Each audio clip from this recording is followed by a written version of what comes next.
Sakallı qarindoshlar, Sharq Turkiston xabar agentligining xabarlar programmasini ko'rishinglarni qizg'in qarshi olamiz. Tuanda tafsiliy mazmunlarni diqqatingizga sunamiz. Turkiya Adolat va taraqqiyot partiyasining muavin raisi Afgan Ala vakillarni boshlab Xitoyni ziyorat qilgan. Oxirgi minut xabar to'rining 26-iyun kunidagi xabarda aytilishicha, Türkiye Adalet ve Teraqqiyot Partiyasining muavin raisi Afgan Ala va uning amiri bo'lgan Oq partiya vakillari o'mki Xitoyni ziyorat qilib, Beijingda Xitoy Kompartiyasining katiboshlari bilan ko'rishgan. Hokimiyat yurgizayotgan taraflar o'rtasidagi Turkiya-Xitoy almashtirish mexanizmi strategik dialogi programmasi doirasida o'tkazilgan yig'inda Xitoy Kompartiyasi tashqi ishlar aloqalashish bo'limining boshlig'i Liu Qianchao vakillar o'miki bilan ko'rishgan. Vakillar o'miki yana Xalq sarayida muavin bosh ministr va siyosiy byuroning a'zosi Liu Guochang tarafidan qabul qilingan.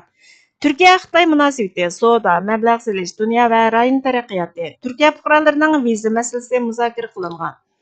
Hokimiyat yurgizayotgan partiyalar almashtirish mexanizmi strategik so'zlash programmasida so'z qilgan Afgan Ala ikki davlat munosabatining taraqqiyotidan, Turkiya bilan Xitoyning o'zaro ziyoratining tezlashganligidan mamnun bo'lganligini, Turkiya tashqi ishlar ministri Hakan Fidanning yaqinda qilgan ziyaratining ikki tarafning munosabatini taraqqiy qildirish, iqtisodni kuchaytirishda muhim rol o'ynaydiganligini, Xi Jinpingning yaqinda Turkiyaga qilmoqchi bo'lgan ziyaratining ahamiyatli bo'ladiganligini, taraqqiyot yo'lida tez ilgarilayotgan Turkiya va Xitoyning eng yuqori saviyada izchil munosabat o'rnatishining yolg'iz davlatlarning manfaatiga emas, rayon va dunyo tinchligiga foydali bo'ladiganligini aytgan.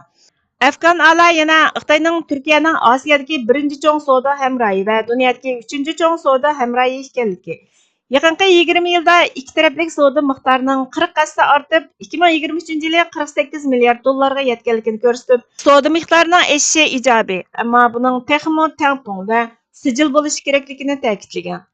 Xitoyning Turkiyaga solgan mablag'ining ko'payishini, texnik ko'p eksport mahsulotlari bo'lib, dehqonchilik mahsulotlarining Xitoy bozoridan o'rin topishini umid qilganligini bayon qilgan. Hamda Turkiyaga ziyoratga kelgan Xitoy sayohatchilarining ko'payishini umid qilganligini bildirgan. Ul asliya turlari bo'lib, temir yo'l, to'qliq mashina ishlab chiqarish, batareya va energiya saqlash sistemasi qatorliq yangi texnika va sohalarga foydali sharoit yaratish, shundaqla mablag' solishni umid qilganligini bayon qilgan. Qayta hosil bo'ladigan energiya va yadro energiyasi, bir balvoq bir yo'l va o'rta koridorning Turkiya-Xitoy munosabatidagi ahamiyati, Xitoyning bir balvoq bir yo'l qurilishi va Turkiyaning o'rta koridori tashabbusining tarixiy ipak yo'lini gullantirish turining eng muhim tarkibiy qismi ekanligini ko'rsatib, Ukraina, G'azza va Qizil dengizdagi jug'rafiyalik siyosiy xatar kuchayotgan sharoitda savdo liniyasining ishonchlikligi va ko'p qilinishi jihatda bir balvoq bir yo'l qurilishi bilan o'rta koridorning moslashishi har ikki davlatning manfaatiga foydali bo'lib qolmay, Osiyodan Yevropa va Afrikagacha so'zilgan rayonlarning manfaatiga foydali degan. Turkiya bilan milliy, diniy va kultur aloqasi bo'lgan Uyg'urlarning vaziyatining turk jamoati ichida intayin nozik masala ekanligini, buni insonparvarlik nuqtasidan bartaraf qiladiganligini ta'kidlab, Uyg'ur turklarining asosli huquq va erkinlik, kultur kimligi, tarixiy va diniy joylarning qo'g'dilishi intayin muhim. Biz buningga ahamiyat beramiz degan. Shundaqla bu masalani ikki taraf birlikda hal qilishga qo'shiladiganligini, Hakan Fidanning Beijing va atalmish Xinjiang Uyg'ur avtonom rayon ziyoratining buni ko'rsatadiganligini, bunday qilishning zarurligini aytib, Turkiyaning Xinjiang Uyg'ur avtonom rayoni shundaqla Xitoyning boshqa rayonlari bilan bo'lgan savdo va kishilik munosabatni taraqqiy qildirishni xohlaydiganligini bayon qilgan. Turkiyaning Tayvanning ahvolini kuzatayotganligini, Xitoyning egilik huquqi va zamin butunligiga hurmat qiladiganligini ta'kidlagan. Sharq Turkiston surgunda hukumatining tashqi ishlar ministri Salih Xudoyor apandi Afgan Ala va uning vakilining Xitoy ziyorati jarayonida Uyg'urlar duch kelgan irqiy qirg'inchilikni to'xtatish va Uyg'urlarning kishilik huquqiga erishish uchun amaliy yordam qilmaslik ifodasiga qarshilik ko'rsatib, biz Turkiya Adolat va Taraqqiyot partiyasining muavin raisi Afgan Alaning Xitoy Kompartiyasi katiboshlari bilan ko'rishganda qilgan bayonlarini qat'iy ayiblaymiz. Bu bayonlar ikki davlat munosabati uchun ishg'ol qilingan Sharq Turkistonda Uyg'ur va boshqa turk xalqlariga qartilgan Xitoyning irqiy qirg'inchilik qilmishiga sal qaraydiganligini ko'rsatadi. Bu pozitsiya Sharq Turkiston davosiga xiyonat qilib, Turkiyaning bu vahshiylik va ishg'oliyatga qarshi turishdagi axloq va qonuniy majburiyatini nazardan saqit qiladiganligini tushundirdi. Turkiya Sharq Turkistondagi turk xalqining o'likini tunji o'ringa qo'yishi, Xitoyning rayimsiz siyosatlariga qarata keskin bir maydon ifodalashi lozim. Sharq Turkiston davosi iqtisod va diplomatik manfaat bedeliga pido qilinmasligi kerak dedi.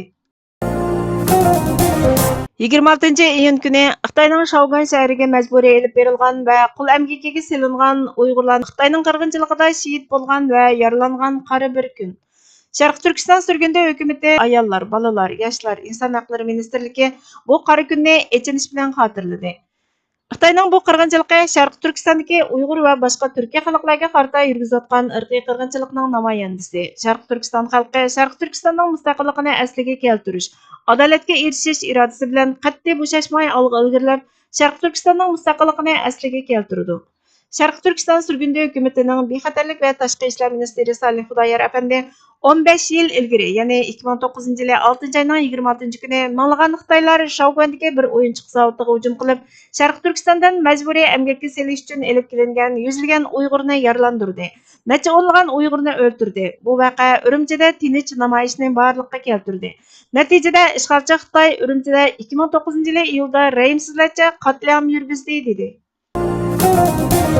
Kanadaning Xitoyda turishliq bosh elchisi Jennifer May 2024-yili 6 ayning 19 kunidan 22 kunigacha atalmish Şinjan Uyg'ur avtonom rayonini ziyorat qilgan.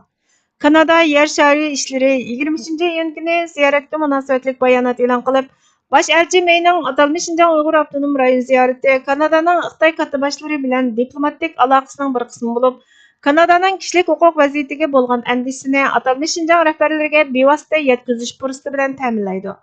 Bosh elchi May ziyorati jarayonida atalmish Şinjan Uyg'ur avtonom rayon partkom sekretari Ma Xingrui va atalmish Şinjan Uyg'ur avtonom rayonlik hukumatning boshqa yuqori darajalik katibaşlari bilan ko'rishdi. Bosh elchi May Birlashgan Davlatlar Tashkiloti mutaxassislari va Birlashgan Davlatlar Tashkiloti kishilik huquq oliy komissarligi ishxonasining Xitoyning Sharq Turkistonda yurgizayotgan qilmishlari bilan aloqador dokladlarini o'z ichiga olgan ishonchli dokladlarga ko'ngil bo'ladiganligini, Kanadaning Xitoyning Uyg'ur tili ma'rifini cheklash, Uyg'ur bolalarini yatoqliq maktablarga zo'rlash odatidan andish qilganligini bildirdi. Bosh elchi May yana Kanadaning Xitoydan Birlashgan Davlatlar Tashkiloti mustaqil mutaxassislarining atalmish Şinjan Uyg'ur avtonom rayonini o'z ichiga olgan harqaysi joylarga to'solg'isiz kirishiga yo'l qo'yishni talab qilganligini bildirdi. Bu ziyoratdan ilgari Kanada yer shari ishlari, diaspora va fuqarolar jamiyatiga munosabatlik asosli taraflar bilan maslahatlashdi deyildi. Sharq Turkiston surgundi hukumatining tashqi ishlar ministri Salih Xudoyor apandi buningga inkos qaytirib, Kanadaning Xitoyda turishliq elchisi Jennifer Mayning Uyg'urlarning haq-huquqini qo'g'dab, Sharq Turkistonni ziyorat qilishi yetarsiz.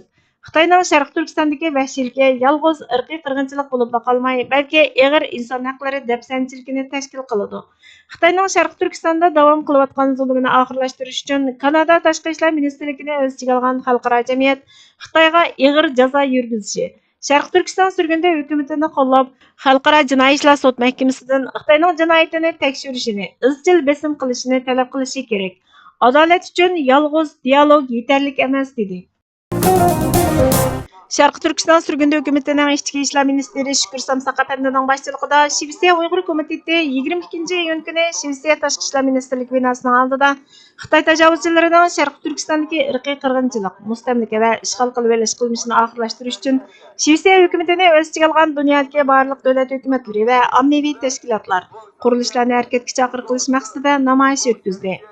Namoyishda e'lon qilingan axborotda mundaq deyildi: Xanımlar ve efendiler, biz bugün bu yerge Xitoy hukumatining 1949-yili davlatimiz Sharq Turkistonni ishg'ol qilib olgandan buyon muqaddas vatanimizda davom qilayotgan Uyg'ur va boshqa Turkiya xalqlariga izchil irqiy qirg'inchilik yurgizish qilmishiga qarshi turish uchun to'plandik.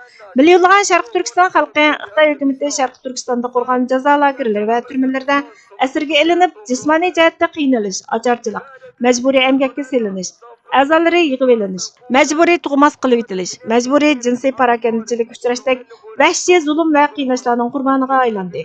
Gerçi davlatimizni besib olgan Xitoyning zulmidan qochib, vatanimizga qaytolmay chet ellarda sarson musofirlik hayotini yashayotgan bo'lsakmi, biz Xitoyning ishg'oliyat, mustamlika va irqiy qirg'inchilik qilmishiga hargizmo sukut qilmaymiz. Biz Shvetsiya tashqi ishlar ministrligidan Xitoyning Sharq Turkistonda yurgizayotgan irqiy qirg'inchilikni tonishini, Sharq Turkistonni ishg'ol qilingan davlat deb e'tirof qilishini talab qilamiz.